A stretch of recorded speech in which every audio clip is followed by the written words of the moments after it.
Internet itu awalnya lahir dari kepanikan Amerika Serikat setelah peluncuran Sputnik 1 dari Soviet. Tujuannya adalah untuk meningkatkan peluang Amerika selamat dari serangan nuklir Soviet yang dahsyat dan juga memenuhi kebutuhan akan transfer pengetahuan yang lebih cepat. Tetapi, hari ini internet mewakili sesuatu yang sangat berbeda. Sekarang menjadi jauh lebih besar, lebih berpengaruh dan integral daripada teknologi apapun yang dikembangkan sebelumnya. Internet telah ada sejak tahun 1970-an, tetapi publik baru memperoleh akses pada tahun 1991 bahwa email pertama dikirim oleh Ray Tomlinson kepada dirinya sendiri pada tahun 1971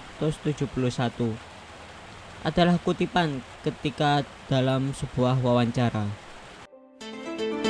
I was actually working on a mail program, but it was programmed for a single computer so that you could send messages from yourself to another user on the same time-sharing computer.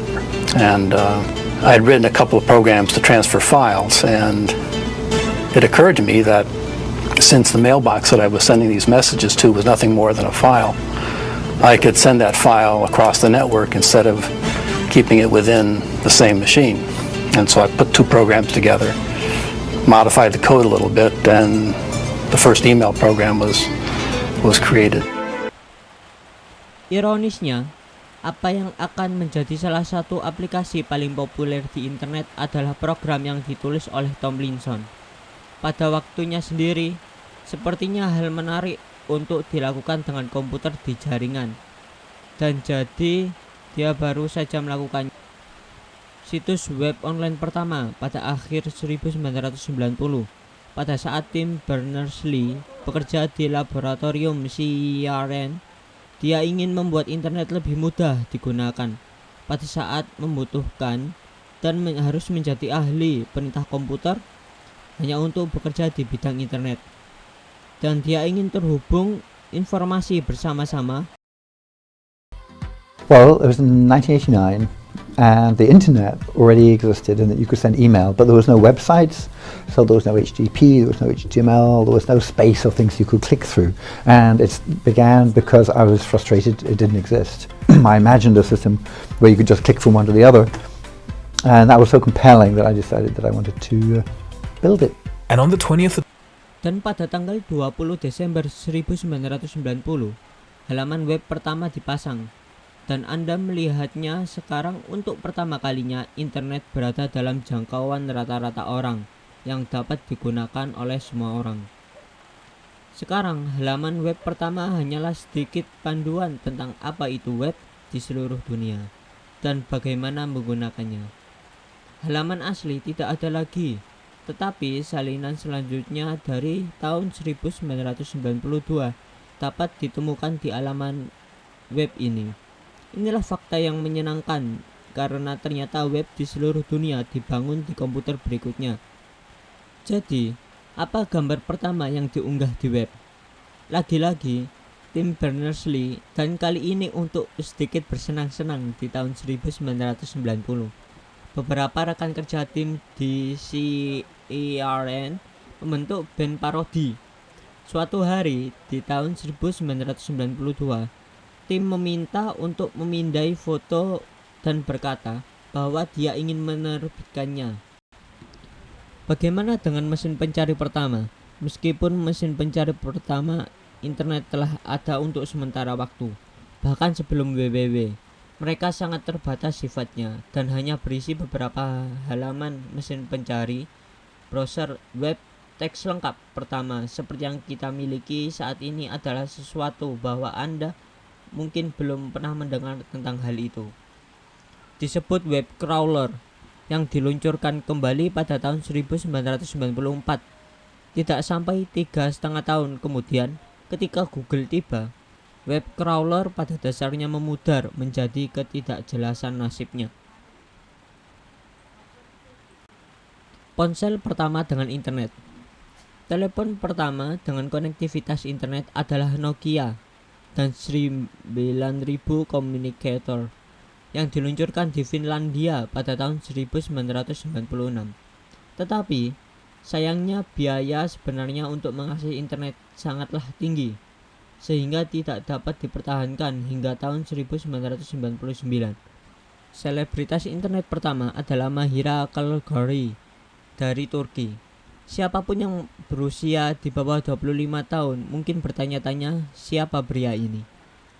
Pria ini adalah selebritas internet asli pada tahun 1999. Situs webnya Kissy.org menetapkannya sebagai orang pertama yang mencapai status selebritas hanya melalui internet. Situs webnya penuh dengan bahasa Inggris yang patah-patah dan beberapa foto-foto bahagia. Tetapi pada tahun 2000, Bill Gates bahkan dikatakan sebagai salah satu penggemarnya. Mungkin menarik untuk melihat orang pertama yang mendaftar ke Facebook.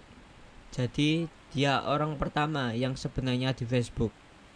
Nomor ID untuk 3 akun pertama hanya untuk pengujian pengguna, karena dia bisa menebak ID nomor 4 adalah Mark Zuckerberg sendiri. Untuk non-pendiri pertama yang bergabung dengan Facebook adalah Ari Horsid, seorang mahasiswa dari Israel.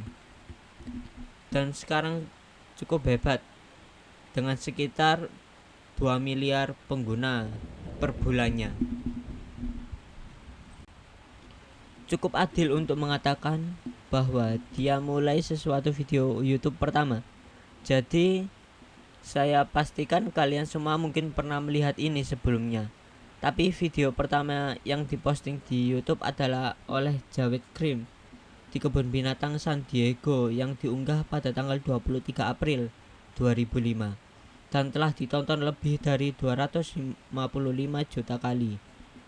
Perlu diingat bahwa pada saat mereka memposting video ini, mereka tidak tahu seberapa besar video YouTube sekarang ini. Jadi, bagaimana dengan Instagram pertama? Diposting di Instagram dan diunggah pada bulan Juli tanggal 26 tahun 2010 oleh CEO dan salah satu pendiri Instagram, Kevin Systrom. Itu adalah foto anjingnya, seekor golden retriever di sebelah kedai taco. Cerita meme pertama sebenarnya cukup menarik dan jawabannya tergantung bagaimana Anda melihatnya. Meme pertama dapat dikenali dari wajah smiley. Pertama kali diposting pada tanggal 19 September 1992 oleh Scott Fahman selama waktunya di Carnegie Mellon University. Dia memperhatikan bahwa tidak ada cara untuk mengekspresikan emosi manusia antara percakapan forum berbasis teks antar komputer. Wajah smiley dan segera tertangkap dengan cepat dan menyebar ke universitas lain. We were being silly late at night. We were sending these things around, messages, and I proposed this thing. And I thought it was just another silly message that I sent. I didn't keep a copy of it. And I noticed about a week later that people were starting to use it around Carnegie Mellon. A couple of weeks later that we got a message back from some colleagues on the west coast of the US, and they were using it too now. And they were starting to make these long lists, of many different emoticons. I only claim responsibility for the colon minus and the parenthesis, the smiley face and the frowny face with the nose.